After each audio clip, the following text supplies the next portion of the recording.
Welcome, everybody. This is Brenda Wheeler from the International Institute of Genealogical Studies, and today we're looking at Australian records.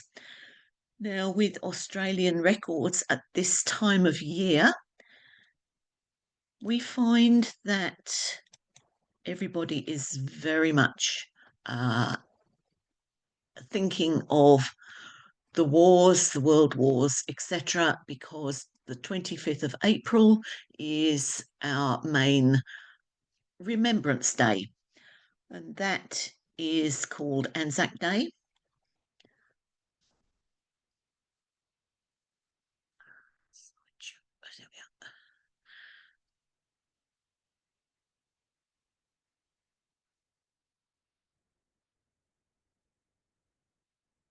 It's called Anzac Day because World War One started with for Australian and New Zealand forces with their entry into the war at what they now call Anzac Cove in Turkey. And despite digging in for several weeks there, they eventually gave up. And it has become known as Anzac Cove, the particular cove where that started. The British asked them to defend that territory, and so everything spilled out from there. So today we're looking at how you can find the military or service records of Grandad and, as we'll see, Grandma. So the Australian National Archives is the first place to look for Australian records. And here I'm going to talk about both Australia and New Zealand because we are Australasia, and because this is Anzac, the Australian and New Zealand Day of Remembrance, it is fitting that I do both. So we start with the National Archives in Australia, and from here we've got a lot of service records. You can go to record search here. And what we see then when we go there is you could have a basic search, an advanced search, a name search, or a photo search, um, or a passenger search off at the very right hand there. So look at the category of records. You can put in a surname and a given name, and you can either go to all records to see what you can find in the completely indexed part of the National Archives, or you can narrow it down if you are particularly looking for war or army, navy, or air force records. And you can see the different wars that are covered. Boer War, which is the war in South Africa, where Australia was supporting England. The World War, World War One, World War Two.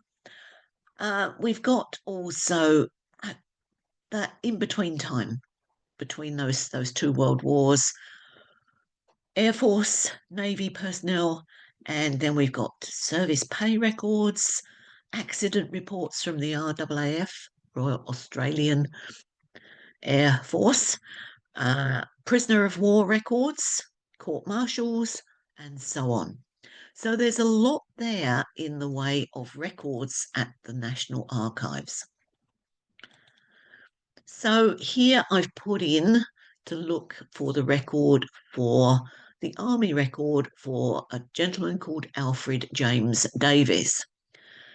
And I just put in Alfred Davis and up he came. We've got here that Davis, Alfred James, you've got his army number.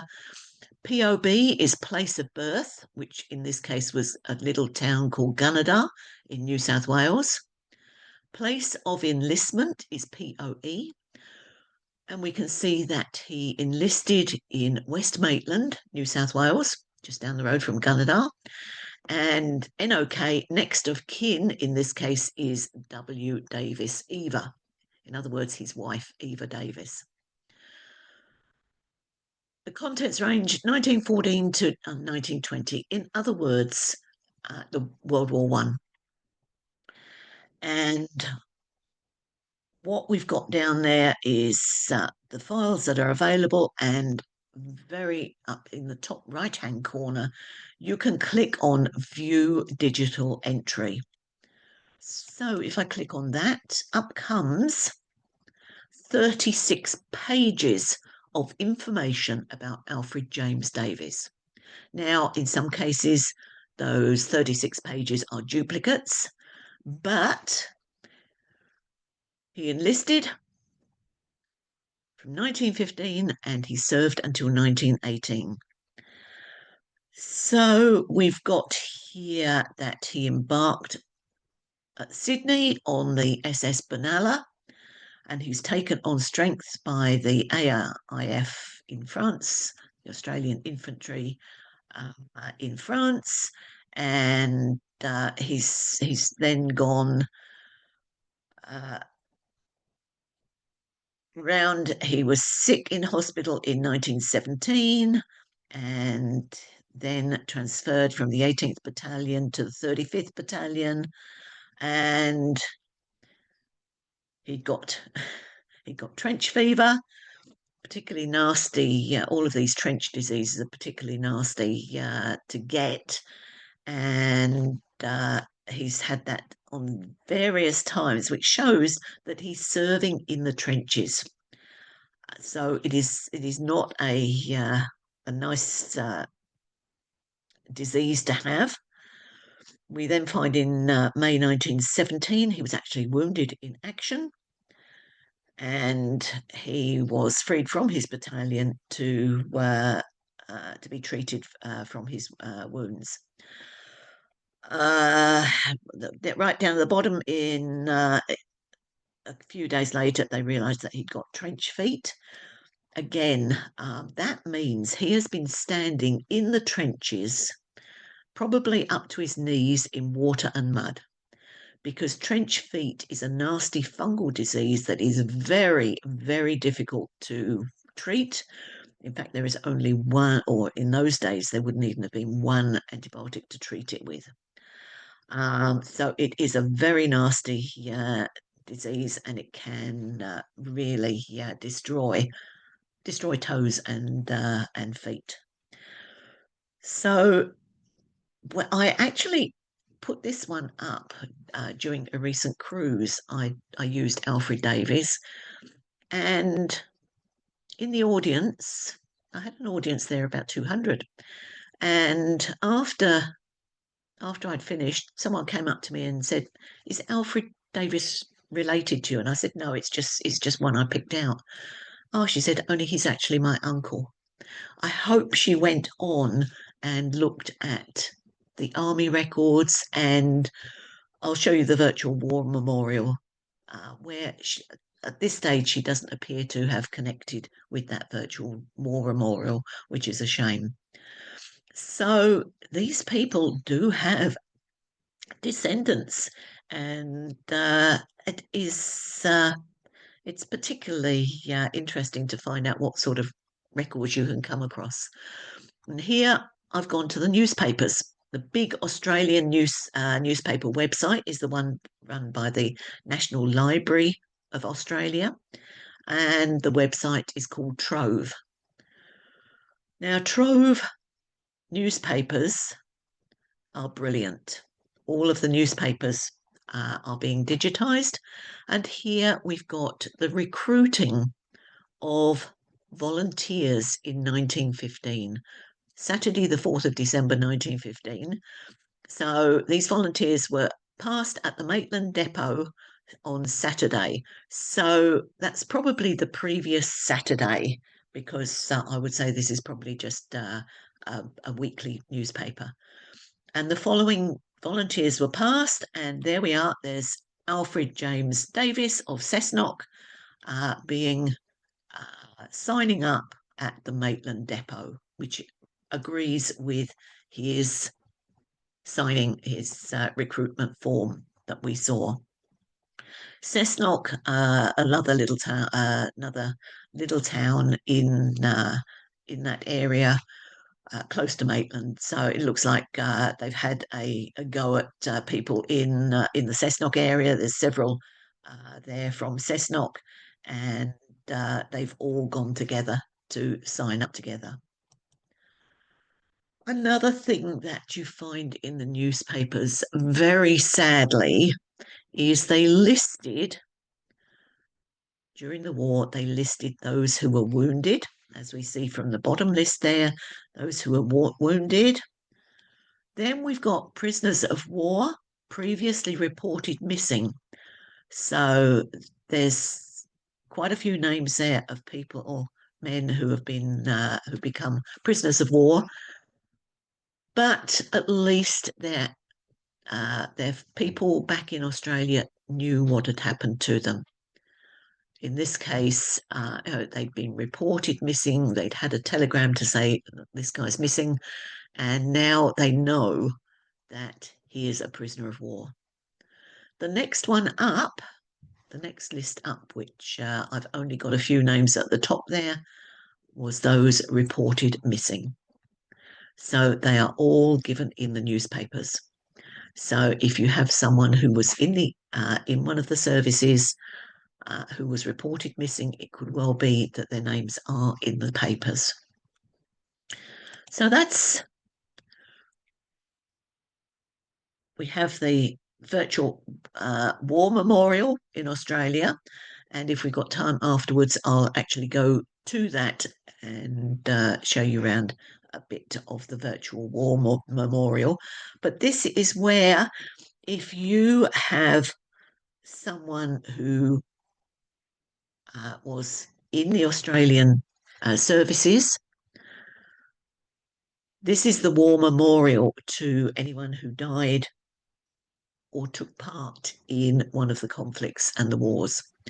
So you've got people, memorials, conflicts, the places, the cemeteries. So this is an excellent website.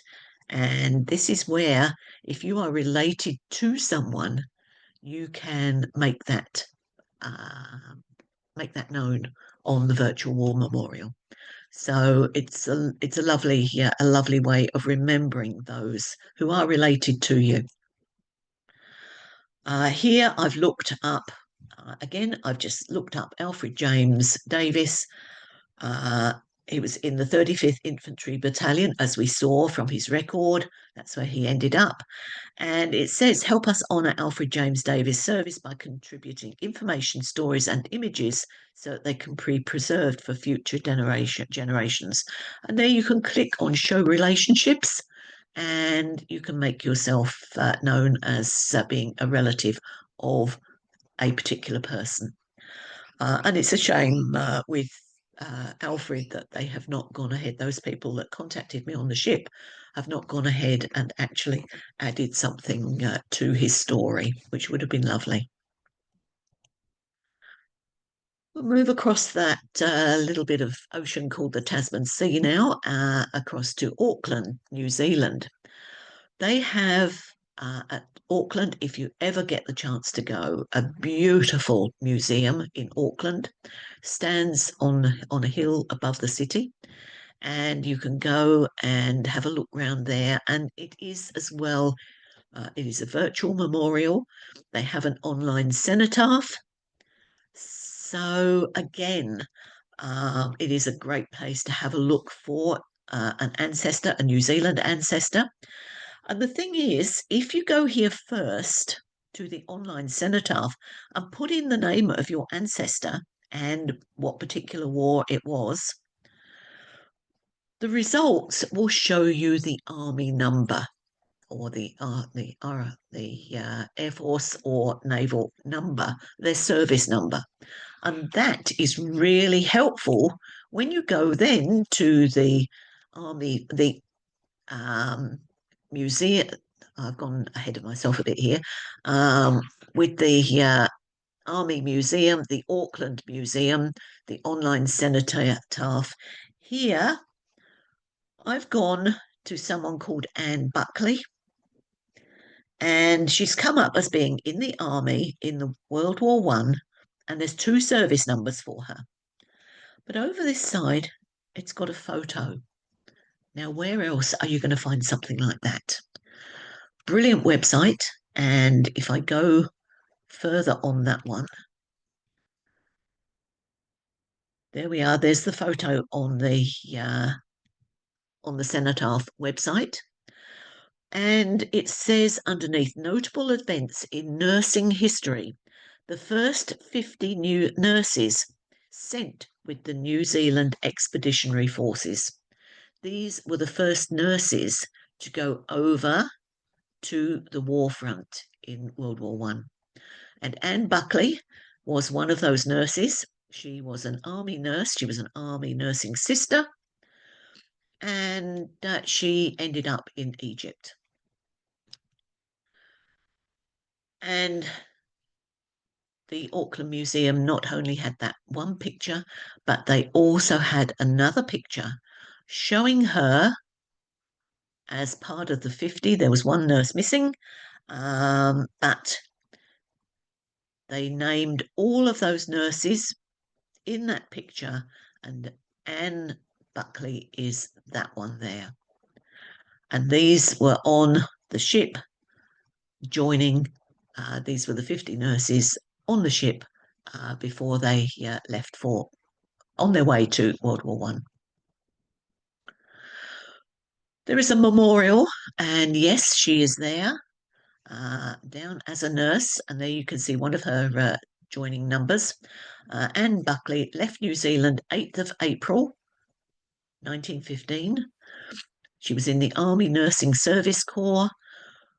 She was her last place was Dunedin Hospital, so she was working in Dunedin before she left for the front.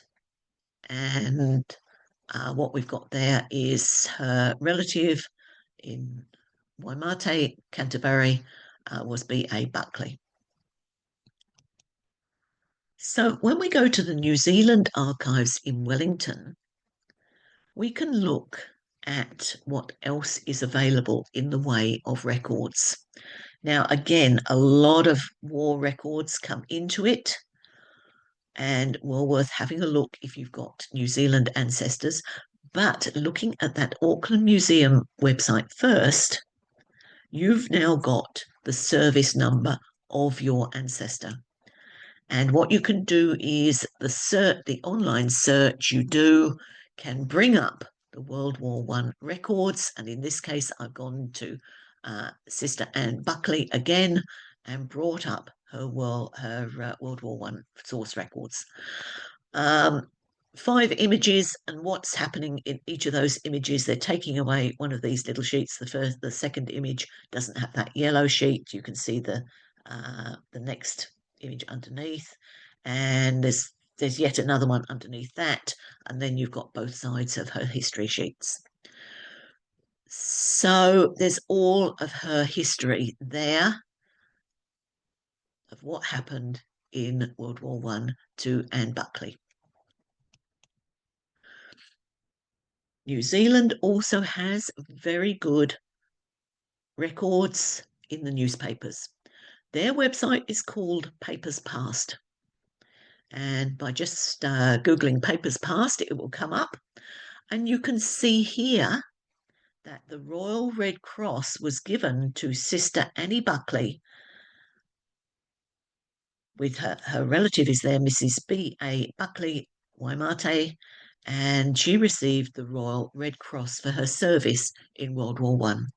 She was also mentioned twice in dispatches, which means that you'll find her as well in the government gazettes, reports of bravery, in other words. So it looks as though she had quite an exciting life while she was in New Zealand, while she was at the war front. In Wellington, there is a memorial to the Anzacs. Now, I took a photo of this because it is so relative to why they are searching, why they had so many missing soldiers in World War One. And in this case, you can see here, this is the army medic. You can see he's got his Red Cross on his sleeve, and he is just bending over a deceased soldier, a dead soldier. And he has just removed the dog tag from that soldier.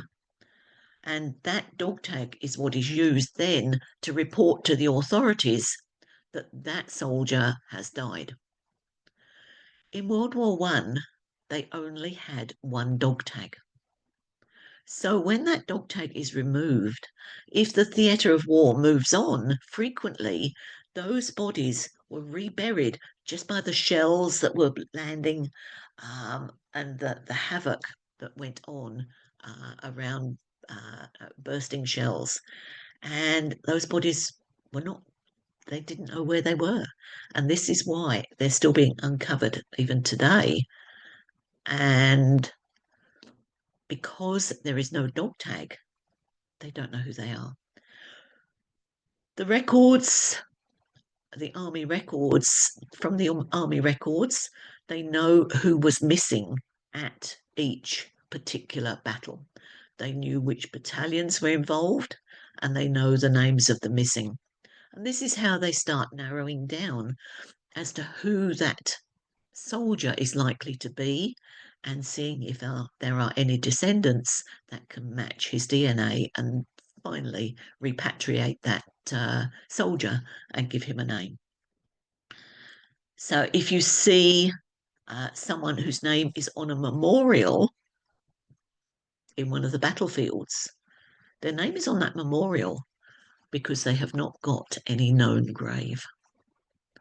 So it could be that they are in that particular cemetery as unknown soldier. It could be that their body still hasn't been discovered. So if they're on a memorial, it means they are missing and they have no grave to remember them by. If their remains are discovered and identified, they are given a grave and their name is removed from the memorials.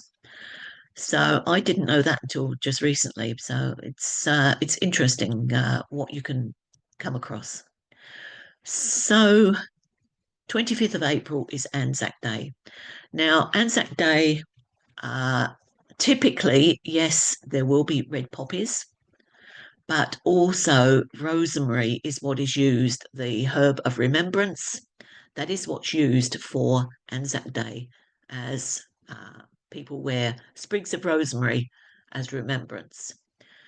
The poppies again come out for the other Remembrance Day because at one stage Australia and New Zealand were part of the English territories. Well, they still are. They're still part of the Commonwealth, and therefore they also celebrate the Remembrance Day on the 11th of November. And that is typically where people wear poppies. So hopefully that has given you an idea as to what it is like in trying to find an ancestor who was in a world war in Australia, both Australia and New Zealand. And just to finish off, I'm going to try and see if I can share now. Find that share button again. And we'll look at some of these virtual war memorials.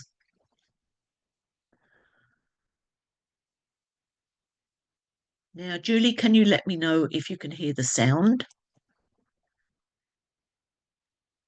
I don't hear anything yet. Okay, right. So it doesn't play. But if you go to the virtual war memorial, in Australia, there is a piece by, let me see if I can just go back there, by Sir Peter Cosgrove, who was Governor General of Australia and also a very famous military person in our army. And you can have a look at that site and you can hear Sir Peter talking about the virtual memorial.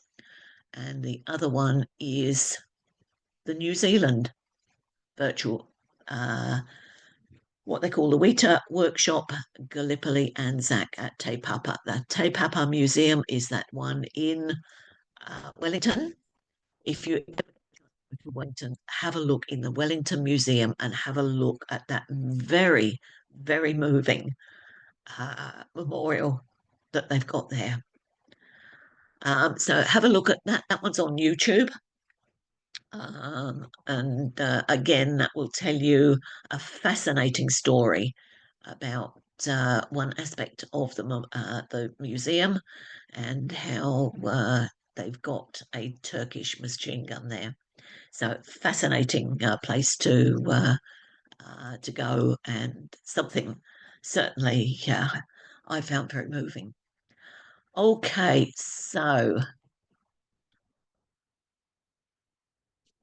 hopefully that has given you an insight into how we celebrate our two Remembrance Days, Anzac Day, 25th of April, and Remembrance Day on the 11th of November. So thank you for coming. This is Brenda Wheeler from the International Institute of Genealogical Studies, and thank you for listening.